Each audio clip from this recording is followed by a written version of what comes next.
আসসালামু আলাইকুম প্রিয় দর্শক, গ্যাদা ইঞ্জিনিয়ারিং থেকে সবাইকে শুভেচ্ছা স্বাগতম। প্রিয় দর্শক, আজকে একটি সোলার হাইব্রিড।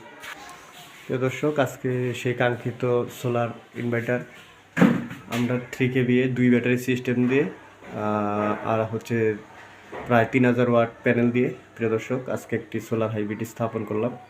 আর রহিমা প্রোজের আমরা যে ব্যাটারিগুলো ব্যবহার করি এটি হচ্ছে আপনার 12 টিউবলার ব্যাটারি। প্রিয় দর্শক, 30 মাস গ্যারান্টি আছে। প্রিয় দর্শক, রহিমা প্রোজের যে 12 টিউবলার ব্যাটারি এগুলো আমরা গ্রহণ করে থাকি। প্রিয় দর্শক, এই ইনভার্টার 3000 ওয়াট 2 ব্যাটারি সিস্টেম।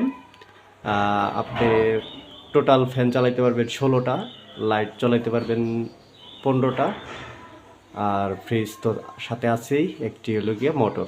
প্রিয় দর্শক, এই কাঙ্ক্ষিত যে সোলার ইনভার্টার এতে আমাদের অনেক বিদ্যুৎ সাশ্রয়ী এবং লো ভোল্টেজেও চলে। কাঙ্ক্ষিত যে ইনভার্টারগুলো খুব ভালো মানের ইনভার্টার, সেই কাঙ্ক্ষিত ইনভার্টারের যে প্রোগ্রাম কাজগুলো আমরা বোঝাচ্ছি প্রিয় দর্শক। এবং বরাবরের মতোই আমরা অনেক ভিডিও দিতে পারছি না প্রিয় দর্শক, ব্যস্ততার কারণে। দর্শক, আমরা এইখানে প্রায় চারটা লাগাবো, প্রত্যেকটা ইউনিটে একটা করে সেট আপ দেবো প্রিয় দর্শক। আর সবাই গ্যাদা ইঞ্জিনিয়ারিং পেজকে ফলো দিবেন এবং লাইক শেয়ার কমেন্ট করবেন। সবাই ভালো থাকবেন। আসসালামু আলাইকুম।